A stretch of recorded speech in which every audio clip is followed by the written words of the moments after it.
मित्रांनो, शेतकऱ्यांसाठी अतिशय आनंदाची बातमी आहे. आता लवकरच ए-पी-एल केशरी शिधापत्रिकाधारक शेतकऱ्यांना रेशनचे अनुदान त्यांच्या खात्यावर जमा करण्यात येणार आहे. याबाबत शासनाने आज अधिकृत जी-आर निर्गमित केला आहे. यासाठी अर्ज कसा करायचा, कोठे करायचा आणि कोणते लाभार्थी पात्र आहेत याची जिल्हानिहाय माहिती आपण या व्हिडिओमध्ये पाहणार आहोत. त्यामुळे व्हिडिओ शेवटपर्यंत नक्की पहा. चला तर व्हिडिओला सुरुवात करूया. तर मित्रांनो, तुम्ही ते पाहू शकता 14 जिल्हे ए-पी-एल डी-बी-टी केशरी शेतकरी योजनेसाठी निधी वितरित करण्याबाबत दिनांक 18 मार्च 2026 चा हा जी-आर आहे. मित्रांनो, तुम्ही इथे पाहू शकता फेब्रुवारी 2023 अन्वये छत्रपती संभाजीनगर, अमरावती विभागातील सर्व जिल्हे आणि नागपूर विभागातील वर्धा जिल्हा शेतकरी आत्महत्याग्रस्त अशा 14 जिल्ह्यातील राष्ट्रीय अन्न सुरक्षा अधिनियम 2013 अंतर्गत समाविष्ट न झालेल्या ए-पी-एल केशरी शिधापत्रिका धारक शेतकऱ्यांना अन्नधान्याऐवजी माहे जानेवारी 2023 पासून प्रतिमाहा प्रति लाभार्थी ₹150 इतकी रोख रक्कम शेतकऱ्यांना डी-बी-टीद्वारे देण्यात येते. पण यामध्ये 20 जून 2024 पासून वाढ करण्यात आली असून ₹170 आता त्यांना देण्यात येत आहेत. तर मित्रांनो, हे पैसे कुणाकडून देण्यात येतात? तुमचं जे पण जिल्हा पुरवठा विभाग आहे त्यांच्याकडून देण्यात येत आहेत. आणि तुम्हाला अर्ज कुठे करायचा आहे? तुम्हाला अर्ज करायचा आहे तुमच्या पुरवठा विभागामध्ये.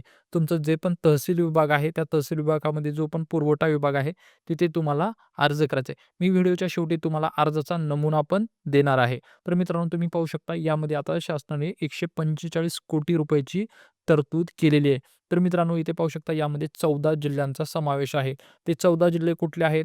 14 जिल्हे असणार आहेत अकोला, अमरावती, बीड, बुलढाणा, छत्रपती संभाजीनगर, धाराशिव, हिंगोली, जालना, लातूर, नांदेड, परभणी, वर्धा, वाशिम, यवतमाळ अशा एकूण 14 जिल्ह्यासाठी 145 कोटी रुपयांची तरतूद शासनाने केलेली आहे. तर मित्रांनो, तुम्हाला मी आता अर्जाचा फॉर्मॅटही देणार आहे. हा जो अर्जाचा फॉर्मॅट आहे तुम्हाला माझ्या व्हिडिओच्या डिस्क्रिप्शन बॉक्समध्ये पण पाहायला मिळणार आहे. तर मित्रांनो, तुम्ही इथे पाहू शकता या प्रकारचा तुम्हाला अर्ज करायचा आहे. अर्ज भरत असताना सर्वात प्रथम 1 नंबरला तुम्हाला विचारण्यात आलेला आहे अर्जदाराचे किंवा कुटुंब प्रमुखाचे नाव. म्हणजे कुटुंब प्रमुखाच्या नावाने हा अर्ज करायचा आहे. सर्वात प्रथम कुटुंब प्रमुखाचं नाव टाकायचं आहे, त्यानंतर पुढे पत्ता टाकायचा आहे. 2 नंबरला तुम्हाला तुमचा 12 अंकी आर-सी-एम-एस प्रणालीनुसार रेशन कार्ड नंबर टाकायचा आहे. 3 नंबरला विचारण्यात आलेला मित्रांनो तुमचा आधार क्रमांक संलग्न बँक खात्याशी तपशील.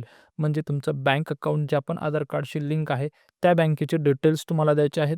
1 नंबरला तुम्हाला येते तुमच्या बँकेचं नाव, 2 नंबरला शाखा, 3 नंबरला खाते क्रमांक आणि 4 नंबरला तुमचा खात्याचा प्रकार. म्हणजे तुमचं वैयक्तिक खातं आहे का संयुक्त खातं आहे हे विचारण्यात आलेलं आहे. तर 5 नंबरला तुमच्या बँकेचा आय-एफ-एस-सी कोड द्यायचा आहे. त्यानंतर मित्रांनो पाहू शकता सोबत तुम्हाला कुठली कागदपत्र द्यायची आहेत? शिधापत्रिका म्हणजे रेशन कार्डच्या पहिल्या आणि शेवटच्या पानाची प्रत द्यायची आहे. यासोबतच तुम्हाला बँक पासबुकचं जे पहिलं पान आहे त्याचे पण तपशील यासोबत त्या पण पानाची प्रत यासोबत जोडायची आहे.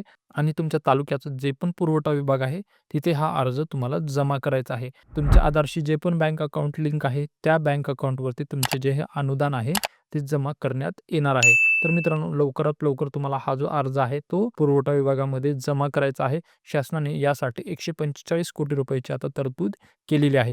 मित्रांनो, तुम्हाला जर याबद्दल काही डाऊट असेल तर तुम्ही मला कमेंट करून विचारू शकता. मी त्याचं नक्कीच उत्तर देणार आहे. मित्रांनो, हा व्हिडिओ जर तुम्हाला माहितीपूर्ण वाटला असेल तर या व्हिडिओसाठी एक लाईक नक्की करा आणि अशाच नवीन अपडेटसाठी माझ्या यूट्यूब चॅनलला सबस्क्राईब करायला विसरू नका. व्हिडिओ शेवटपर्यंत पाहिलात त्याबद्दल धन्यवाद.